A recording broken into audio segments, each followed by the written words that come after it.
देश आज़ाद हुए 75 साल से अधिक समय हो गया है, लेकिन देश में ज़्यादा कुछ बदलते हुए नहीं लग रहा है।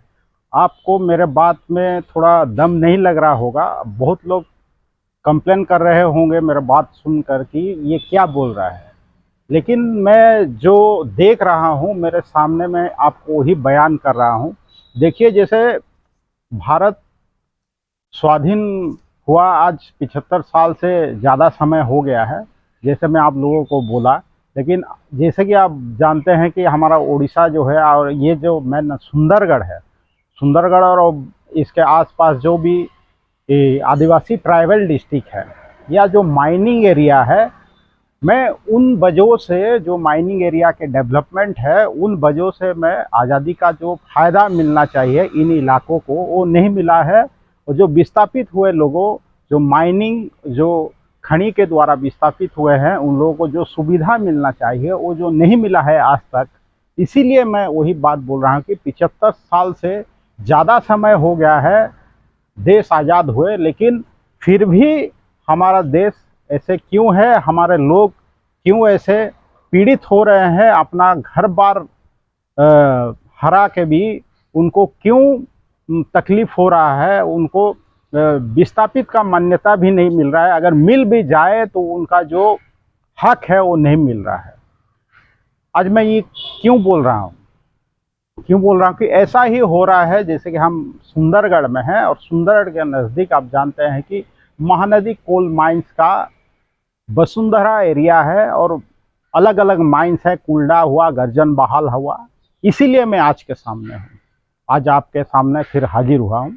नमस्ते, मैं हूँ देवेंद्र कुमार भित्रिया, फ्रीलांस जर्नलिस्ट सुंदरगढ़ का। देखिए, मैं जो आज आपको बयान करने जा रहा हूँ, देखिए बारंबार आप देख रहे होंगे कि जैसे सुंदरगढ़, जैसे मैं बोला कि ये माइनिंग एरिया है, और अलग अलग समय में, जो रिसेंटली आप भी देखे होंगे कि महीना महीना स्ट्राइक चल रहा है, आंदोलन हो रहा है, विस्थापित जन अपना हक मांग रहे हैं, लेकिन ना कोल इंडिया लिमिटेड, ना एमसीएल उनके बात को तवज्जो दे रहा है। मैं ये बोल रहा हूँ, जैसे देखिए आरआरआर पॉलिसी में जो भी हक मिलना चाहिए खड़ी विस्थापित लोगों को, वो मिल रहा है क्या? आज मैं एक आपको एग्जाम्पल दूंगा, एक उदाहरण दूंगा कि कैसे ये लोग जो अपना ज़मीन हराए हैं, जो अपना घर बार छोड़ के अलग हुए हैं, उनको कैसे ट्रीटमेंट किया जा रहा है। अब देखिए, एक तो जहाँ खदान होता है, जैसे यहाँ कोयला का खदान है, यहाँ खदान जो है, यहाँ से जो विस्थापित होते हैं, या जो तो यहाँ से जो प्रोडक्शन होता है, जो कोल, उसी टाइम में खाली जो विस्थापित हुए हैं उनको खाली फर्क नहीं पड़ता, या वही खाली प्रभावित नहीं होते। उनके एरिया में देखिए एक खनन जब चालू हो जाता है, एरिया का एटमॉस्फेयर में भी असर पड़ता है, वायु प्रदूषण भी होता है। इसके मारे बहुत लोग अपना जीवन भी जीवन भर विभिन्न रोग में पड़ के पीड़ित होते हैं, अपना लाइफ भी हराते हैं।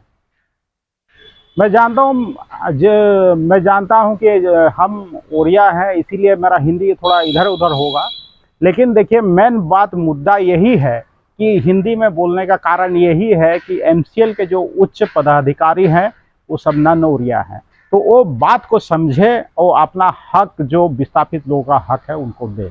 आज मैं जो एग्जाम्पल आपको देने जा रहा हूँ, ये एग्जाम्पल है जैसे कि शिक्षा और स्वास्थ्य, जो अपना मेन मुद्दा होना चाहिए हर किसी का, जिसका जैसे कि प्रेम्बल में अपना संविधान में लिखा हुआ है, जो एक तो अधिकार मिलता है, जो जन्म लेता है जो भारत में, उनको शिक्षा का अधिकार मिलना चाहिए, उनको जीने का अधिकार मिलना चाहिए, स्वास्थ्य का अधिकार मिलना चाहिए, कि मूलभूत सुविधा मिलना चाहिए। लेकिन हमारे एरिया में क्या है, खनी एरिया जो है, एमसीएल वसुंधरा एरिया, कोयला एरिया जो है, वहाँ जो अलग अलग माइंस चल रहे हैं, वहाँ देखिए क्या है, वहाँ ना एमसीएल के तरफ से कोई बड़ा शिक्षानुष्ठान खोला गया है, ना किसी मूलभूत सुविधा को ठीक से प्रभावित लोगों को दिया जा रहा है कि उनके पास क्या, आप अपने आप को पूछिए, वो प्रभावित जो जन हैं उनसे पूछिए, क्या उनको मूलभूत सुविधा मिल रहा है जो अपना ज़मीन दे चुके हैं एमसीएल को। आज तो देख रहे हैं आप विभिन्न एरिया में जो एमसीएल द्वारा लिया जा रहा है या लिया जा चुका है, उनका घर बार हटाया जा रहा है, विस्थापित किया जा रहा है, लेकिन उसको ठीक हिसाब से जो आरआर पॉलिसी के हिसाब से ना नौकरी दिया जा रहा है ना पैसा दिया जा रहा है। अब मैं ये खाली अपने आप हवाई दावे नहीं कर रहा हूँ। आप जो अलग अलग समय में जो रिसेंटली जो स्ट्राइक चल रहा था, आंदोलन चल रहा है, उसी से आप इसको मालूम कर सकते हैं। देखिए दर्शकों, सुंदरगढ़ में 2019 में एक ठो जो एमसीएल का जो वसुंधरा एरिया है, वहाँ एक तो 100 बेडेड का हॉस्पिटल खुला 2019 को 100 बेडेड का। इसीलिए मैं बोल रहा हूँ कि स्वास्थ्य के लिए एमसीएल या कोल इंडिया लिमिटेड कैसे विस्थापित जनों को धोखा दे रहा है और इसके द्वारा जो भी प्रभावित हैं माइंस एरिया के द्वारा उनको कैसे ठग रहा है, इसीलिए बोल रहा हूँ। देखिए वहाँ 2019 मसीहा में 2019 साल में एक तो 100 बेडेड हॉस्पिटल इनागुरेटेड हुआ। वो भी इनागुरेटेड किए सुंदरगढ़ के सांसद और तत्कालीन मंत्री श्री जुएल ओराम जी वहाँ जाके इनागुरेशन किए 100 बेडेड हॉस्पिटल, जिसमें कि 7 MBBS डॉक्टर थे, स्पेशलिस्ट थे कि नहीं मेरे को तो ठीक से मालूम नहीं, 21 पैरामेडिकल स्टाफ थे, और जो वो सब मिला के जैसे कि एक्सरे हुआ और टेक्निकल स्टाफ मिला के एक्सरे हुआ, पैथोलॉजिस्ट हुआ, सबको मिला के 21 स्टाफ थे। 15 सपोर्टिंग स्टाफ थे, जैसे कि क्लीनिंग स्टाफ हो गया, सिक्योरिटी स्टाफ मिल के 15 स्टाफ थे। ऐसे ही कुछ चालू हुआ 100 बेडेड हॉस्पिटल जो वसुंधरा में है। लेकिन 100 बेडेड हॉस्पिटल सुन के उस टाइम भी लोगों को लगा होगा कि आगामी दिन में जो आने वाला साल है, हम लोगों का ये स्वास्थ्य का जो डेवलपमेंट है वो ज़्यादा होगा। अगर कोई बीमार पड़ा तो उसका इलाज सही से हो सकता है, क्योंकि एमसीएल जैसे एक तो बड़ा संस्था है, अगर कोई भी हॉस्पिटल या अनुष्ठान करेगा तो वो ठीक से ही करेगा, वो एडवांस टेक्नोलॉजी जो भी होगा उसी के हिसाब से करेगा और मरीजों का इलाज ठीक सही तरीके से हो सकता है। लेकिन आज देखिए 2019 में जो 100 बेडेड हॉस्पिटल चालू हुआ है, आज उसका हाल क्या है। ऐसा है कुछ भी हो जाए, देखिए वहाँ जो 3-4 हज़ार स्टाफ है उनका खाली इलाज डायरेक्ट होता है। वहाँ डायरेक्ट होता है भी क्या, वहाँ से अगर इनका इलाज ज़्यादा हो दरकार पड़ेगा तो उनको रेफ़र किया जाता है। जो एमसीएल के साथ टाई ऑफ है, अलग अलग प्राइवेट हॉस्पिटल जैसे जेपी हॉस्पिटल हो गया और जैसे जिंदल हॉस्पिटल हो गया और बहुत एमरी हॉस्पिटल हो गया, बहुत अलग अलग हॉस्पिटल है, बहुत टाई ऑफ हुआ है जो बाहर रेफ़र हो जाएंगे। जो भी स्टाफ है, जो भी पे स्केल में है, उनको रेफ़र किया जाता है। लेकिन बाकी जो बच गए, जो कंट्रैक्ट में है, जो एम्प्लॉई जो खदान में काम करते हैं, जो वहाँ के एरिया के साधारण लोग हैं जो वहाँ रहते हैं, उनका इलाज का क्या, उनका मूलभूत सुविधा क्या उनको नहीं मिल सकता है? उनको क्या इलाज नहीं मिलेगा? क्यों नहीं मिलता है? क्योंकि वो एमसीएल जो चालू किया है वसुंधरा में 100 बेडेड का स्टाफ 100 बेडेड का हॉस्पिटल जो चालू किए हैं, वहाँ आपको इलाज के नाम पे रेफ़र ही किया जाता है। आज का परिस्थिति क्या है आप खुद जाके दे सकते हैं। जो इनागुरेशन किए जो मंत्री, वो भी उसका सूद नहीं ले रहे हैं कि क्या चल रहा है बोल के।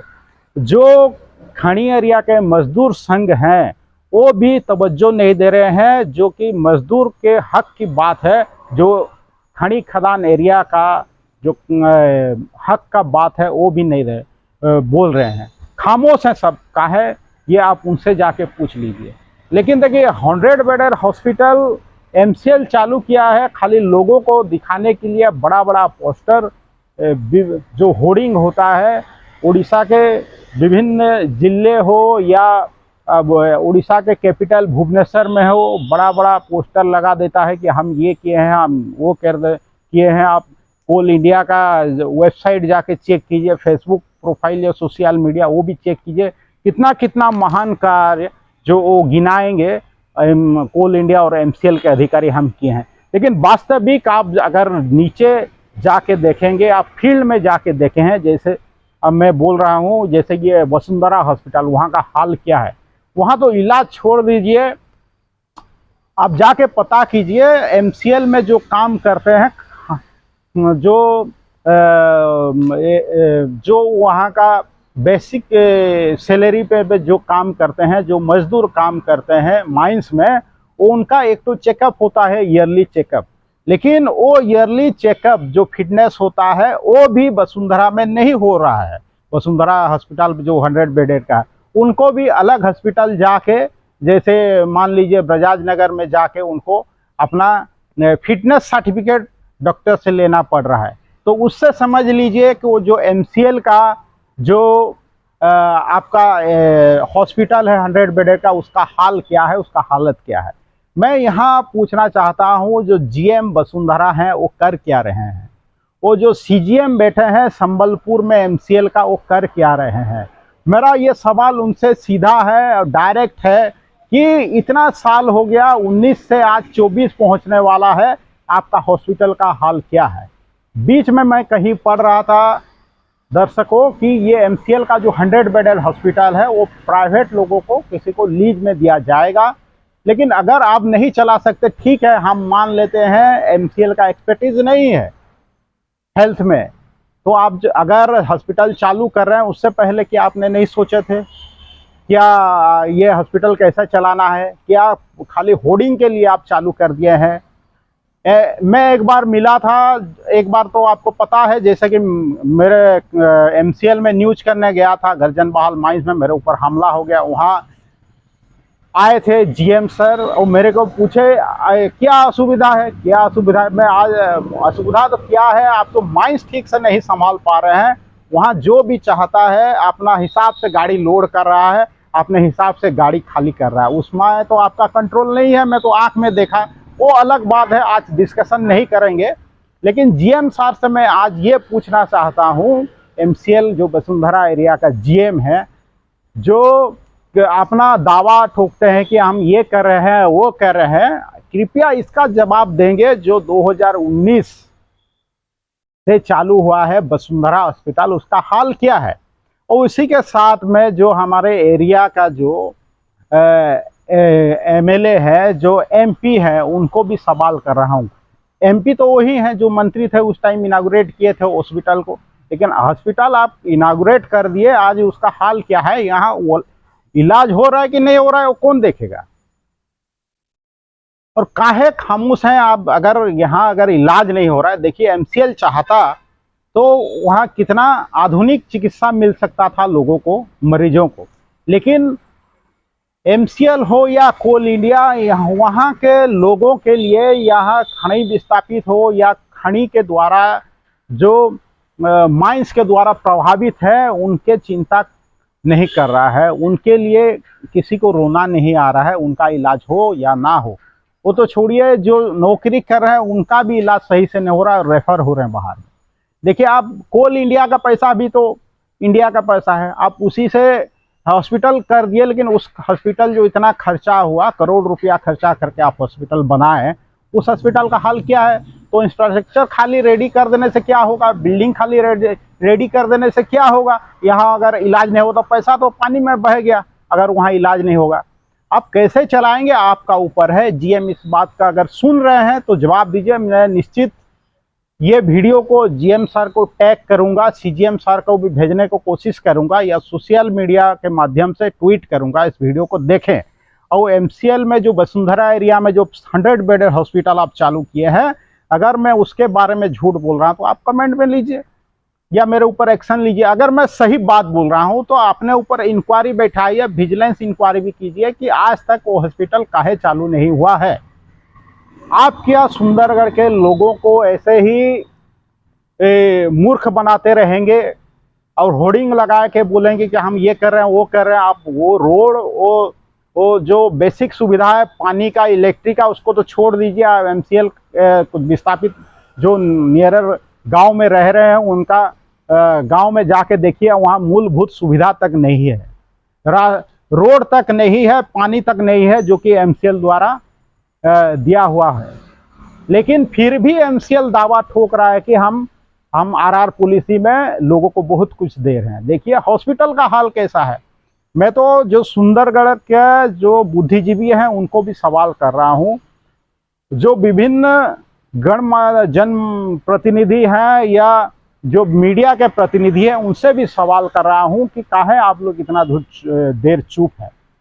देखिए 2019 में मैं जानता हूँ, खुद भी मैं वहाँ गया था जो इनाग्रेशन हुआ हॉस्पिटल, किंतु लेकिन उसका हाल आज क्या है आप देख लीजिए। वहाँ इलाज नहीं हो रहा है, वहाँ से खाली रेफर हो रहा है। काहे आप जो बोल रहे हैं जैसे कि हम एरिया का उन्नति कर रहे हैं, एरिया का डेवलपमेंट कर रहे हैं, कैसे कर रहे हैं आप सोच लीजिए। खाली एमसीएल यहाँ से कोयला प्रोडक्शन कर रहा है, माइनिंग कर रहा है लाख करोड़ टन, लेकिन उसके एवज में यहाँ के लोगों को, यहाँ के विस्थापित लोगों को, यहाँ के साधारण लोगों को, यहाँ के आदिवासी लोगों को क्या मिल रहा है? ना बेसिक हेल्थ सुविधा मिल रहा है, ना बेसिक शिक्षा का कोई सुविधा मिल रहा है। अगर एमसीएल चाहता, कोल इंडिया चाहता तो यहाँ एक तो यूनिवर्सिटी भी कर सकता है, वो तो अलग बात है। यहाँ तो जो हॉस्पिटल हो गया 100 बेडेड का, सॉरी मैं उड़िया भी बीच बीच में आ रहा है, 100 बेडेड का जो हॉस्पिटल कर दिए हैं उसको भी आप सही से चला नहीं सक रहे हैं। तो जवाब दीजिए, आप कब तक चालू करेंगे? यहाँ लोग तो कुछ नहीं बोलेंगे, यहाँ तो जो जनप्रतिनिधि हैं, जो एमपी एमएलए है, वो कुछ नहीं बोलेंगे। एक बार जीत गए इलेक्शन तो उसके बाद 5 साल के बाद लोगों के पास आएंगे, हम ये कर देंगे, वो कर देंगे। बाकी काहे चुप हैं एमसीएल के इस रवैये से, वो तो आप सबको ठीक से मालूम होगा।